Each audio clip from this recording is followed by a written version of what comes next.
Magandang araw mga tropa, ngayon mamamalingki po ako. Itlog yung una kong binili dahil andito lang siya sa bungad. Bumili din ako ng sibuyas.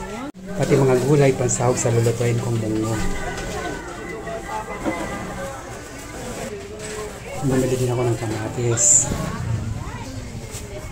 Ayan, pati mga groceries din. Fresh na fresh itong assorted na isda. Masarap to pang tinola. Mostly pag namalingki ako, manok na yung binibili ko. Paminsan-minsan lang yung baboy.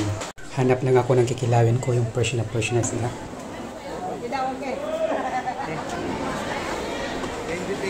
Ito na yun yung ihanap ko pang kilaw. Hasa-hasa talagang fresh na fresh. Bumili na ako ng bakupok na isda. Maraming pwedeng iloto dito. Medyo may kalakihan siya.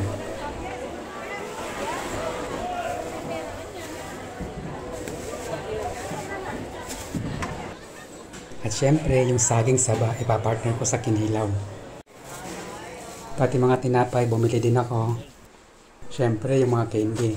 Ito yung simpleng kaligayahan ng mga bata. Bibili ako niyan.